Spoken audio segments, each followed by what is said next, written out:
Menu for today. Nag-isa po tayo ng kalabasa po. Kalabasa po yung sardinas. Ayan po. Yung kalabasa, igisa po natin sa may sardine. Igisa po natin para gawin natin brownies. Yung bawang at sibuyas. Tapos ilagay natin yung ano. Ito, simpleng luto lang po ito. Tapos ilalagay po natin yung mega sardine. Pampalasa po yan sa ating isang kalabasa. Ginisa sa sardinas. Hintayin po natin na medyo brownies na po yung bawang at sibuyas. Yan po. Yan na po yan. Tapos ay, ilagay na po natin ay. Lagyan natin ng konting asin para ano po siya.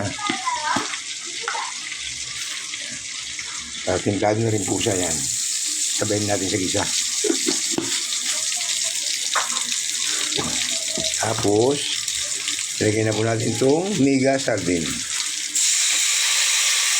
Sarap po yan. Napakasimpleng luto. At durugin po natin yung sardinas. Ginisang sardinas sa kalabasa. Yan po.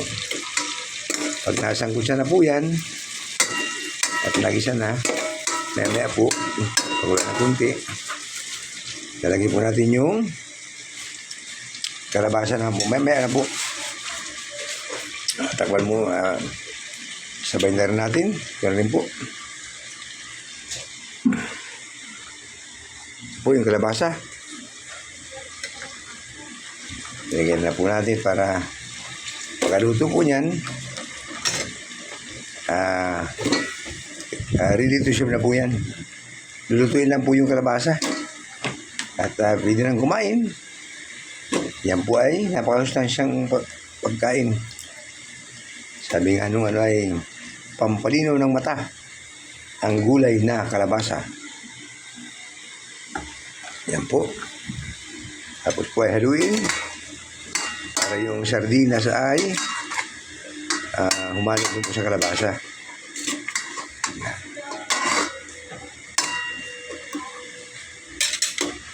Tapos takpan po natin para paggulo po niya na pwede na yan.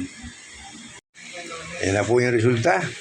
Lagyan po natin ang hugas natin yung bakayan ng lamig sa lagang tubig para po may kaunting sabaw. Yan po.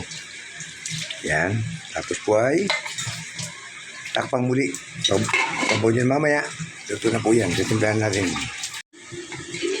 Ayan na po yung ating ating ginisa sa sardinas na kalabasa. Lagyan po natin ang timpla na.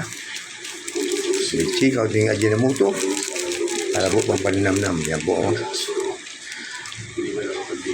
Saluin. Tikman ko na po yung nilagyan ko sa sabaw ng puti. Luto na po siya. Ready to serve na po. Sa mga gusto pong matuto, sundan na po ang video sa pagluto na kahit wala sa recipe ay masarap naman. At paki-like and share na rin po ang aking video at paki-follow na rin po ang aking YouTube channel, Rick Vlog. Salamat po. Bye-bye.